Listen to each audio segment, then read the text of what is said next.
G'day, Professor Joseph Drew here.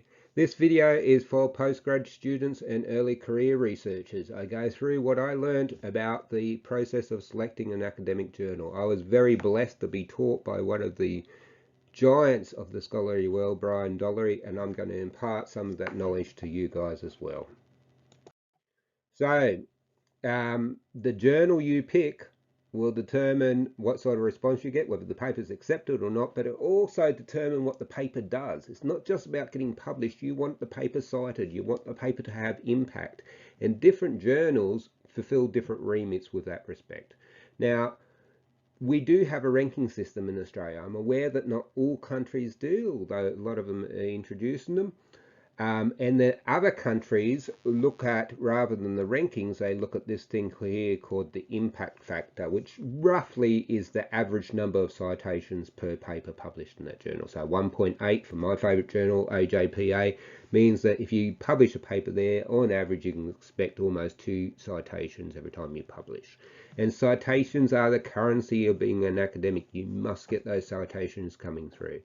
Now, with respect to the ranking system, there's a system just for the business school, and there was a system that was put in place by the federal government many years ago. A lot of people are neglecting it now, forgetting about it, saying it's out of date, but still a lot of academics look at it as well. Also, you need to bear in mind that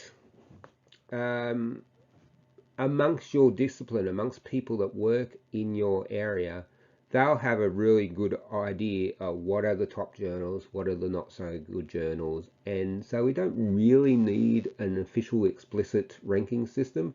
Often just talking to your colleagues will tell you what you need to know. So which journal is an important choice? And it's not just about the rankings and the impact factors, although I tend to mostly publish in A-ranked journals because in my discipline, the rankings are a big deal. But I know my colleagues overseas, a lot of them are only interested in impact factor. And I see the point of that because, citations are everything. If you go on the Google Scholar page, ResearchGate page, it's all about the citations. Every discipline will have a different idea about what makes a good journal. So you need to be in tune with what other people, your colleagues in your discipline, are saying. You need to also look at the reference list of the paper that you've just written. The stuff you're citing is obviously stuff that was published in those journals. Obviously, those journals are interested in that stuff. So a really good source of where to go to with a paper is looking at your reference list. I'm mainly citing local government studies, or I'm mainly citing the Australian Journal of Public Administration. How about I send the paper into there and see how things go? The country is an important consideration, particularly for people in smaller countries like Australia. I make no secret of the fact that most American journals just aren't interested in Australian work. There's a couple of successes I've had there, but the far majority, such as Publius and such as Public Administration Quarterly, but the far majority of American journals aren't really that interested in Australian work. The English journals seem to be much more sympathetic to Australia. Perhaps it's because we're part of the Commonwealth. I don't know. And it will be different for every country. So I had a friend in Korea tell me that they have problems with certain countries and certain journals, which are different to the ones that I have issues with. So you've just got to get a feel for it. And once again, talking to the older, experienced people is how you get a handle on this. Or just trying out the journals. As I always say with my papers, if I've written a really good paper, I send it to a really hard, high-profile journal first. Because you know what? If you never send it to the good journals, you never get published in the good journals. For many years, I ignored some big journals, sent stuff in finally, and found, much to my surprise, that I got it published. So you've got to aim high in order to have a chance at achieving high. So bear that in mind too. There's journals on my bucket list. For no particular reason, it just irks me that I haven't been published in those journals when I know colleagues have. So sometimes that'll affect my decision. There's 2 journals in particular that I really want to get published in before I cark it. And I will write papers in their style. Each journal has slightly different styles, not just in the formatting, but some will do the old-fashioned hypothesis, some will do more of a narrative. So I'll write pieces that I think are tailored to their style. They're part of things that they sort of publish most of the time, and I'll send it in because I'm desperate to get those journals before I cark it. And then you might be influenced by journals that move really quickly, that put their work up on online first really quickly. So if you've got a new story that's an important part of an important debate, like one that I recently did on amalgamation, you want to go to a journal that'll have a quick turnaround, that'll put it online first so that people can start reading it and using your research. Because at the end of the day, that's what it's all about. If it's not being used, what was the point? So some other consideration, quality of reviewers. There's some journals, usually the really good journals, but not always. Not sometimes some of the lower ranked A, high B journals that have really good reviewers. Over the years, they build up a list of reviewers, and you know you're going to get really good reviews. They might be tough reviews, they might even reject you, but at least you know you're going to get really good feedback. There's nothing worse than going to a journal where they just send it to anybody, sometimes new students, who have no idea what they're doing, who just talk rubbish and waste everyone's time. So you may find journals with really good reviewers, and that might be part of your prioritizing for which journal you submit to. Journals with really good editorial guidance. There's one in particular, PAQ, Public Administration Quarterly. I go there specifically because of the editor. He's just brilliant. He gives really good guidance. He'll tell you which things to ignore from the reviewers, which things to place more emphasis in, what to do if there's a conflict. Indeed, AJPAs like that. Recently, I had a conflict between reviewers, and they gave me really good guidance on what to do about it. Speed. Speed is important. Some journals are really quick. You either want a quick desk reject if it's never going to get published, or a quick review if it's going to get published. Because while a paper's sitting out being reviewed, it's not getting published elsewhere. And if it's going to drag on, there's one journal in particular, Fiscal Studies, dragged on for 15 months. You know what had to happen at the end of that 15 months when I finally got one review?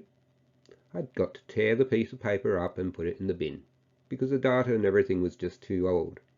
So you may want to avoid journals that have a reputation for being very slow, and you'll find out who they are pretty quickly.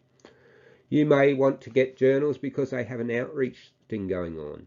So journals I really like are PMM, Public Money and Management, because they're part of this Institute of Chartered Accountants group. So you're getting actual accountants reading it. And the Australian Accounting Review. Once again, neither of them particularly high-ranked journals, although they are both good journals, but the Australian Accounting Review is part of the CPA. So you're going to get CPAs reading your work. So if you want to have impact, practical impact with practitioners, you'll go to one of those practitioner-orientated journals. You might just want to go to a new journal because you haven't tried it. And you've got to do that occasionally. If you never try things, you'll never find out what they're like. And maybe you get bad experiences sometimes, but you know what? I'd rather take a risk and get a bad experience than never take a risk and never find out about a really good journal that likes my work, that's going to publish it quickly, and it's going to get a lot of citations. So try new things out. Special editions. If you get an invitation to do a special edition, I strongly recommend you take it up. Usually if they've written to you, they're interested in your work. They know you've got the work of the kind, of the caliber that they want to publish. And if you do a really good job, chances are it's going to get published. And costs. Some journals charge a huge fee just to submit. And personally, I don't submit to those journals because my work won't pay for it. And I'm not going out of pocket on a lucky dip. If you were getting really good reviews back, you might. There was one I tried many years ago when my work would pay for it, and the reviews were pretty ordinary. I think it was like 150 US.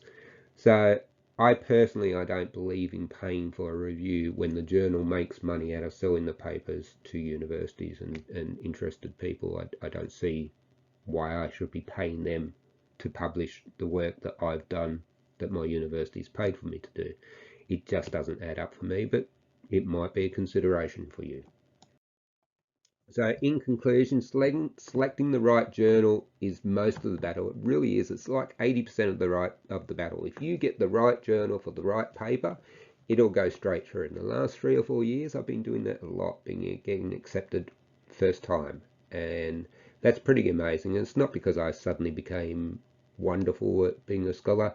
It's because I got a better handle on which types of journals like which types of things. If you send your work, it doesn't matter how good. If you send it to the wrong journal, it's going to get rejected. You've got to learn which journals to go to and get to know your journals.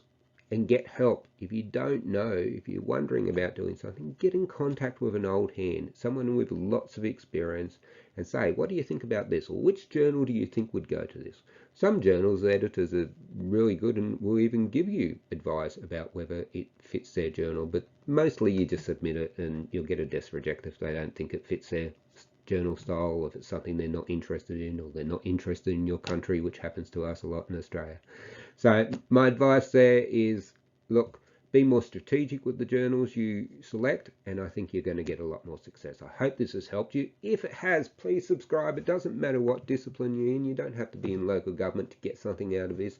If you're a postgrad student and you know other postgrad students, flick them this link, get them to subscribe. The more subscribers I get, the more resources I can invest into helping you, and the more people get help.